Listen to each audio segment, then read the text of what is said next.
اللہ کا حکم ہوا جنت سے اتر جاؤ، تم آپس میں ایک دوسرے کے دشمن ہوگے اور تمہارے واسطے زمین میں رہنے کی جگہ ہے اور ایک وقت تک نفع حاصل کرنا ہے۔ تم وہیں زندگی بسر کرو گے اور وہیں مرو گے اور وہیں سے دوبارہ نکالے جاؤ گے۔ اور اس سے قبل ہم نے آدم سے ایک عہد لیا تھا مگر وہ بھول گئے اور ہم نے ان میں کوئی عزم نہیں پایا۔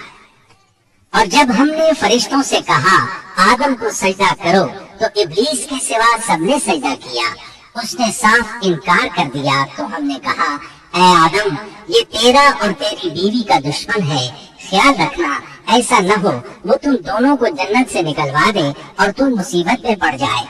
یہاں تو تجھے یہ آرام ہے کہ نہ تو بھوکا ہوتا ہے اور نہ ننگا، اور نہ تو یہاں پیاسا ہوتا ہے اور نہ دھوپ سے تکلیف اٹھاتا ہے۔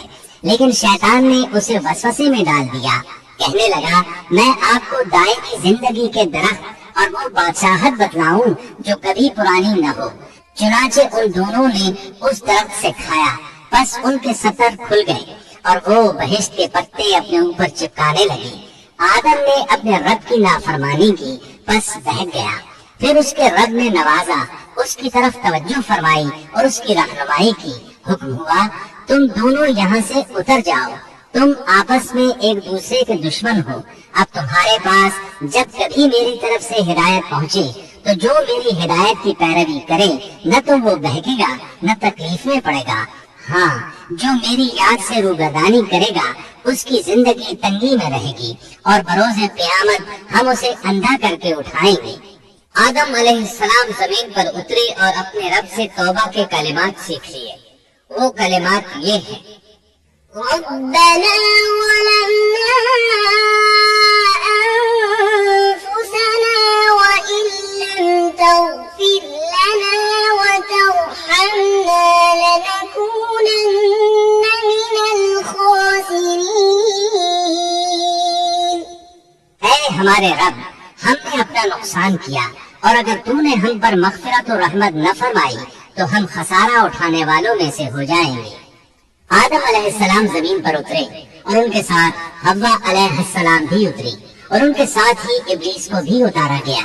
یہ کس جگہ پر اترے اس بارے میں اختلاف پایا جاتا ہے، لیکن ابن عباس رضی اللہ عنہ کی بات راجح محسوس ہوتی ہے کہ آدم علیہ السلام کو ہند میں اور حوا علیہ السلام کو جدے میں اتارا گیا۔ جب آدم علیہ السلام اتر آئے تو حوا علیہ السلام کی تلاش شروع کر دی، زمین میں ان کی تلاش میں سرگرداں ہوئے۔ آخر کار میدان عرفات میں دونوں کی ملاقات ہو گئی۔ چونکہ میدان عرفات میں دونوں نے ایک دوسرے کی معرفت حاصل کی تھی اور ان کا آپس میں تعارف ہوا تھا، لہٰذا اسی مناسبت سے اس میدان کا نام عرفات مشہور ہو گیا۔ پھر اللہ تعالی نے زمین کے اندر انسانوں کو پھیلانا شروع کیا اور زمین کو مردوں اور عورتوں سے آباد کر دیا۔ امام طبری رحمت اللہ علیہ بیان کرتے ہیں کہ حوا علیہ السلام نے آدم علیہ السلام کے لیے 20 ولادتوں میں 40 بچوں کو جنم دیا۔